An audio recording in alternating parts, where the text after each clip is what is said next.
Assalamualaikum warahmatullahi wabarakatuh. Alhamdulillahirabbil alamin. Wassalatu wassalamu ala asyrafil anbiya'i wal mursalin Sayyidina Muhammadin wa ala alihi wa sahbihi ajmain, amma ba'du. Sahabat kaum muslimin hutan dakwah yang sangat dimuliakan Allah Subhanahu wa taala. Mudah-mudahan kita senantiasa diberikan kesehatan oleh Allah Subhanahu wa taala, serta diberikan lancar dan umur yang berkah, dan segala urusan kita bisa dilancarkan oleh Allah Subhanahu wa taala. Amin amin ya rabbal alamin. Pada kesempatan kali ini saya akan menanggapi satu channel yang begitu menarik untuk kita jadikan pokok pembahasan. Mengapa? Karena channel ini sering melakukan sebuah tuduhan yang alasannya tidak sesuai dengan realita dan fakta. Yang tentunya konten ini yang ditampilkan menyinggung dan juga memberikan sebuah kajian kepada amaliyah orang-orang terdahulu yang bersifat peribadatan dan juga akwal masyarakat yang terdahulu. Sebelum saya mengoreksi isi konten, mari kita lihat deskripsi channel ini, dan channelnya adalah Zulkarnain El-Maduri. Deskripsinya sebagaimana berikut. Kebenaran itu datangnya dari Allah Subhanahu wa taala. Mereka yang berpegang kepada kebenaran artinya orang yang berpegang kepada Al-Quran dan Sunnah Rasulullah Sallallahu Alaihi Wasallam sebagai warisan Rasulullah Sallallahu Alaihi Wasallam yang bisa memelihara kita dari azab dunia dan akhirat selama kita melaksanakan perintah-perintah keduanya. Terlalu banyak hamba Allah Subhanahu wa taala menginginkan selamat dunia akhirat, tetapi mengapa kemudian mereka melepaskan dari tali-tali Allah, bahkan tidak mau tahu dengan perintah-perintah yang ada di dalamnya, yang menuntut manusia mentauhidkannya dan menuntut hamba-hambanya mengikuti Rasulullah Shallallahu Alaihi Wasallam dalam segala hal.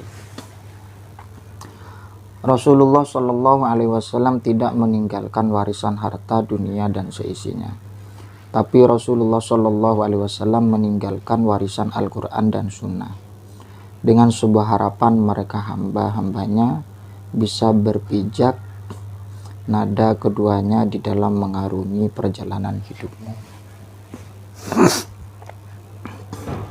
Dari deskripsi yang saya bacakan ini di channel Zulkarnain El-Maduri,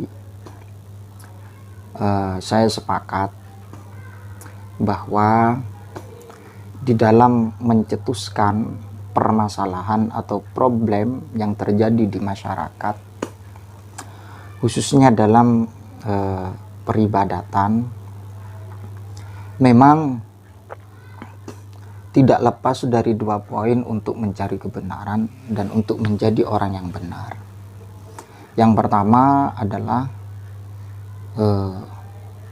menjadikan Al-Quran sebagai rujukan di dalam bentuk kehidupan, apalagi masalah amaliyah baik yang bersifat ibadah ataupun yang lain. Kemudian yang kedua, di dalam untuk menggapai kebenaran adalah memang harus merujuk atau berpijak kepada Al-Quran. Ya, memang tidak lepas dari hadis Rasulullah Shallallahu Alaihi Wasallam, taraktu fikum amrayni lan tadillu ma tamassaktum bihima kitabullahi wa sunnatu rasulihi. Saya meninggalkan dua perkara dari kalian semua, dan kalian tidak akan terjerumus dalam kesesatan bila kalian berpegang teguh kepada dua hal tersebut. Yang pertama adalah Al-Quran dan sunnah Rasulullah Shallallahu Alaihi Wasallam. Namun pijakan ini oleh channel Zulkarnain El-Maduri ini salah menanggapi, salah tanggap. Dua hal ini memang betul-betul harus dijaga. Yang pertama Al-Quran, kemudian hadis, sebagai bentuk rujukan atau referensi untuk mencetuskan atau meretas segala bentuk problem yang terjadi di masyarakat, khususnya amaliyah-amaliyah yang dilakukan oleh masyarakat. Namun tidak menutup kemungkinan maqalatul ulama atau pendapat para ulama harus kita pakai juga. Karena apa? Karena kita dalam berpijak kepada hukum, toh seumpama kita lari kepada Al-Quran dan hadis, secara logika kita dan nalar kita butuh bimbingan para ulama. Lah, mengapa demikian? Ini sesuai fakta. Zulkarnain ini memang menyajikan sebuah konten dan menganalisa segala bentuk permasalahan kepada Al-Quran dan hadis, sehingga menutup ruang untuk mengambil referensi daripada para ulama.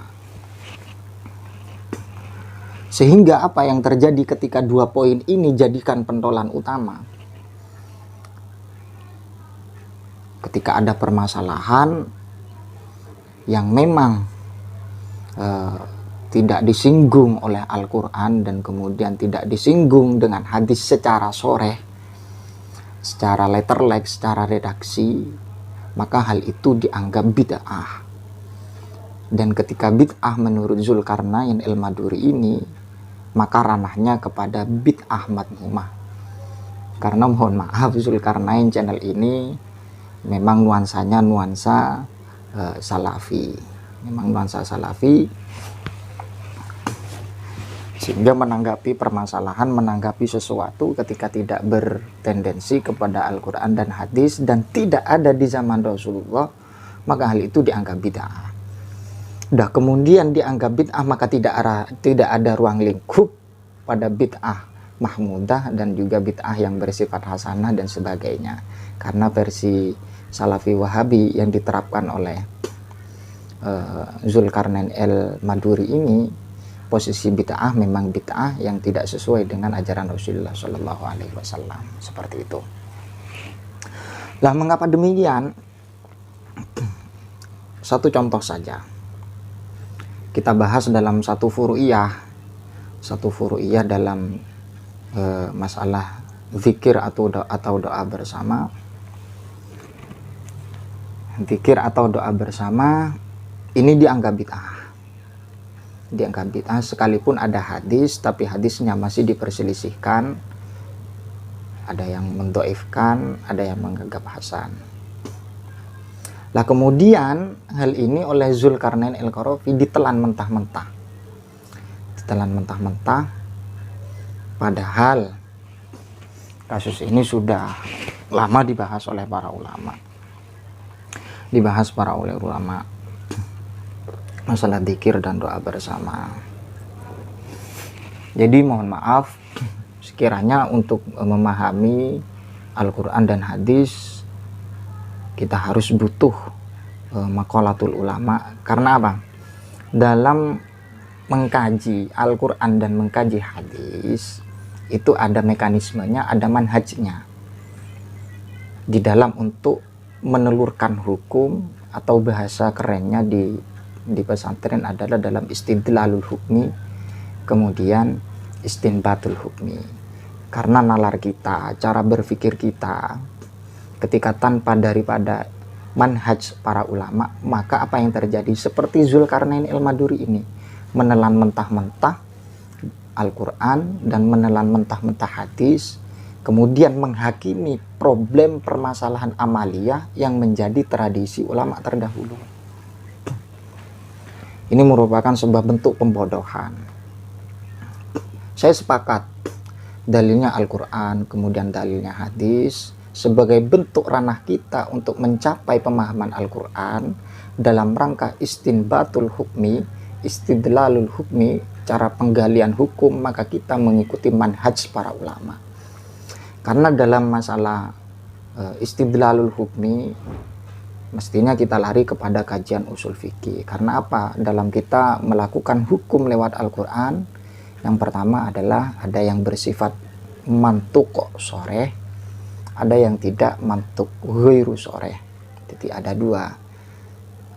Ada memang secara jelas, secara redaksi Al-Quran menjelaskan, memang tidak tersurat menjelaskan secara khusus, tapi tersirat dari kajian itu. Makanya para ulama usul ketika memahami Al-Quran harus teliti sebagaimana manhaj yang diterapkan para ulama, agar apa? Tidak terjadi pembodohan dan kemudian menutup ruang lingkup manhaj yang diterapkan oleh para ulama, khususnya ahli fikih, biar tidak terjadi kesalahpahaman dan tidak terjerumus kepada membid'ahkan amaliyah yang menjadi tradisi seperti itu. Buktinya apa? Yaitu buktinya zikir dan doa ini. Ini dalilnya ada. Dan ini masalah furu'iyah. Sekalipun Zulkarnain Al-Qarafi menganggap apa? Ada yang mendoifkan, tapi kan tidak menutup kemungkinan, dan memang fakta ada hadis yang menjelaskan zikir dan doa bersama, dan itu dianggap hadis hasan. Dalam ikhtijat hadis hasan ya tidak apa-apa, seperti itu. Wallahul muwaffiq ila aqwamit thoriq. Assalamualaikum warahmatullahi wabarakatuh.